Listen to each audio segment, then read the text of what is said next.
I want to repeat that. Don't let anybody make you feel bad for growth, especially if you're growing because you had an encounter with God. Do not let anybody make you feel bad for choosing God.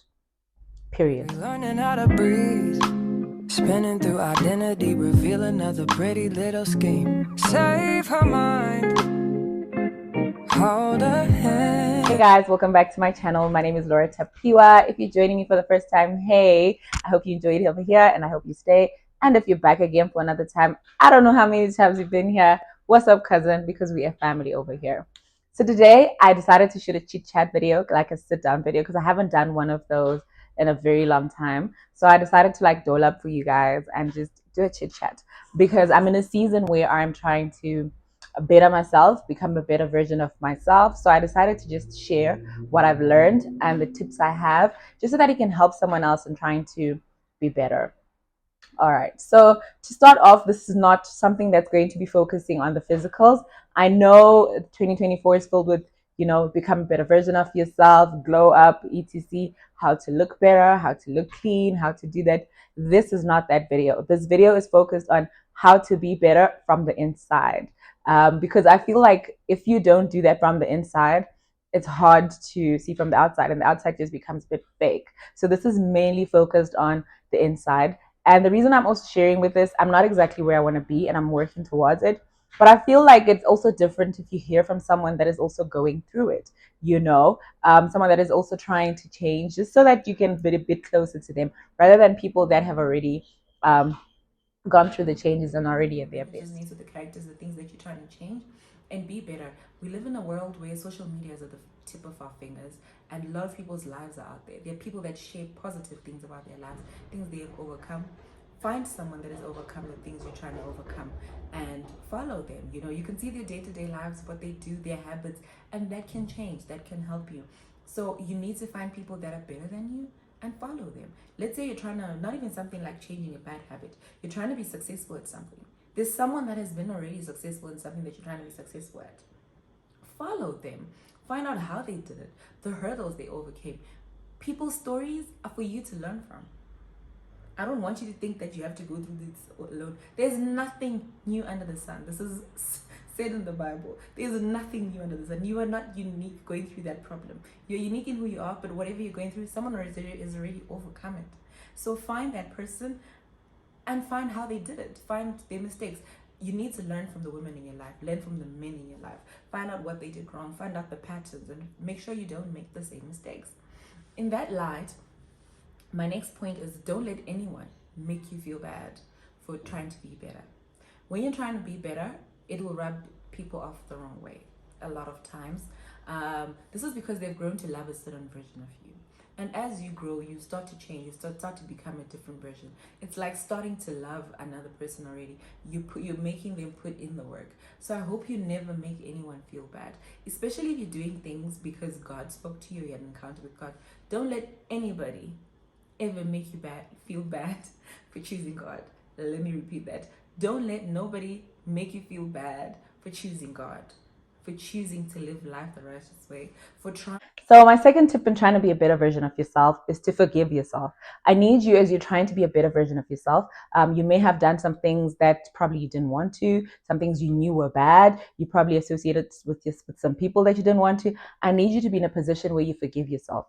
I need you to understand that that happened already. There's nothing you can do to change it. I need you to forgive yourself. You may have known better, because a lot of times people want to say, I didn't know what I didn't know better at the time. Sometimes you do things knowing better. Sometimes you do things knowing the consequences. Sometimes you do things knowing that they're bad. But I need you to forgive yourself, because God forgave you, and and you're not living that life anymore. So I need you to come to terms with what happened and forgive who you were. You are becoming better. So I need you to forgive yourself. That's a very big tip, because a lot of people come with trying to remind you of who you were and what you used to do. But you, from the core of your being, in order to become a better version of yourself, you need to forgive who you were. You need to forgive yourself for your actions. You need to forgive yourself for the people that you've hurt in the past. You need to just take accountability and forgive yourself. Let me just go into the third one, because the third one kind of feeds into the second one. My third tip is to take accountability for what you did.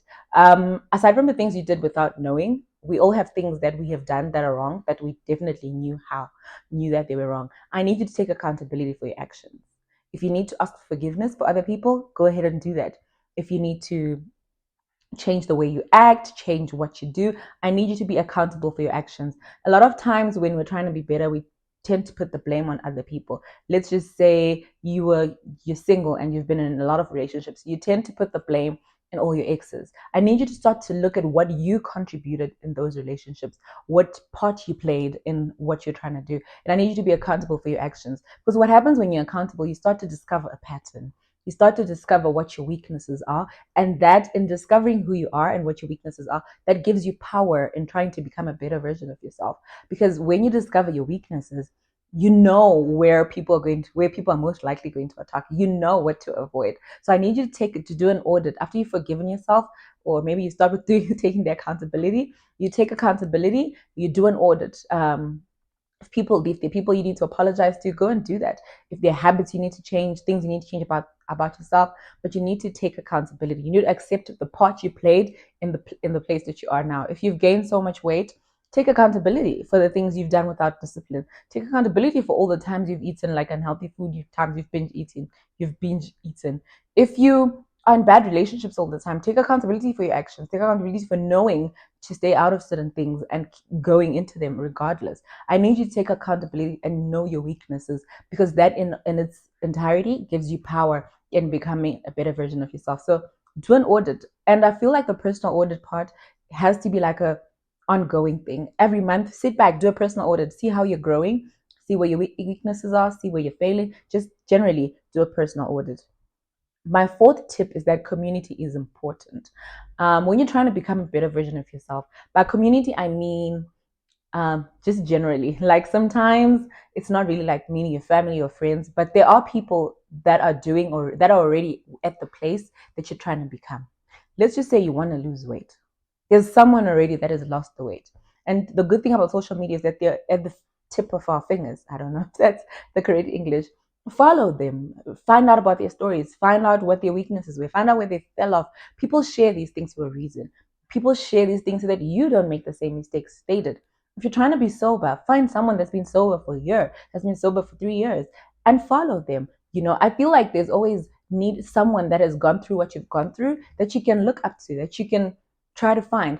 There's always someone doing better, and I feel like they can help you and hold your hand, because sometimes our communities don't really understand the changes that you're trying to make. Sometimes our communities don't really, and not anything bad, they just don't understand because they've never been through what you've been through. Your mom might not understand the things you've gone through, not because she doesn't love you, but because she's just never been through it. And someone that's been through it might be able to relate with you better, might be able to understand your struggles better. So there are always people that have been through what you've been through. There is nothing new under the sun. Find your seniors, find your leaders, follow them on Instagram, follow them on social media. If you've got people in real life, approach them and say, hey, I need to grow spiritually. How did you do it? Help me out, especially like, just approach these people. And community is very important because you cannot do this alone. And having a community that understands the changes that you're trying to make is also very much important. Let's say you're trying to be sober. Having people around you that will not force you to drink, that will not ask you 20,000 questions as to why you stopped drinking, or certain habits, you need to have a community. And if they're not feeding that part of you, let them go. It's not that they don't love you or love them from a distance, but don't let other people hinder your growth. Moving on to the fifth thing that I want to share. Don't let anybody make you feel bad for growth. I want to repeat that. Don't let anybody make you feel bad for growth, especially if you're growing because you had an encounter with God. Do not let anybody make you feel bad for choosing God. Period. That's the statement in its entirety. Because a lot of people have become attached and love who we were. And the moment we start changing, people start to laugh at us, start to think it's impossible, etc., etc. I want you to know that there is nothing wrong with deciding at a certain point in your life, I don't want to do this anymore, especially if it was a destructive behavior to your character. I don't want you to ever feel bad for choosing to do the right thing. I don't want you to ever feel bad for choosing yourself. I want you to know that you are very right in wanting better for yourself, and no one has the power to make you feel bad for choosing God. Yes, you may have lived a life that people used to be the drinker, the alcoholic, the one that's always on tables. Every Monday to Friday you're drinking. Then you choose to stop drinking. It's people are gonna find that shocking, and that's okay. But don't let them make you feel bad about it. When they remind you of who you were, when they remind you of your past, don't let them feel bad, because what they're trying to show you is that they were okay with a version of you that did not serve you well. And then you need to let them go. So you need to have people that allow you to grow and that understand your growth. They might not relate with it, but they just allow you to grow. But period, don't let anybody make you feel bad for growth. You can grow and change at any period in your life. You can do it yearly, you can do it I don't care how long or often you do it. Just don't let anybody make you feel bad for wanting better for yourself. Okay? My next point is you have to be okay with not being liked. By this I mean, when you've become a version of yourself that you didn't like, a lot of people have grown to love that version of yourself. The people pleaser version, the version that drinks a lot, the version, I don't know what you've been doing. Like, I keep giving these examples because it's what's coming quick. But people have loved a certain version of you. And when you grow into a new version, it's like they're loving a new person. They've gotten used to your habits, they've tolerated it, they've understood it. Probably some of them have gotten into the situations with you and they relate with you. So as you change, people might start to see that as, it's a them problem or etc. But you need to be okay with not being liked. You need to always remember why you're doing it, wanting to do better, and you need to be okay with choosing yourself. And if some people are not happy with it, that's okay. You need to be okay with not being liked. Point number 7 is just be disciplined. One thing I can tell you solemnly is change is hard. This is not going to be a walk in the park. I hope you guys know that. I hope you guys know, don't think that, you're trying to be a better version. You can just wake up and be like, oh, I don't want to drink. Oh, I want to start working out. And, your life just changes. It's hard.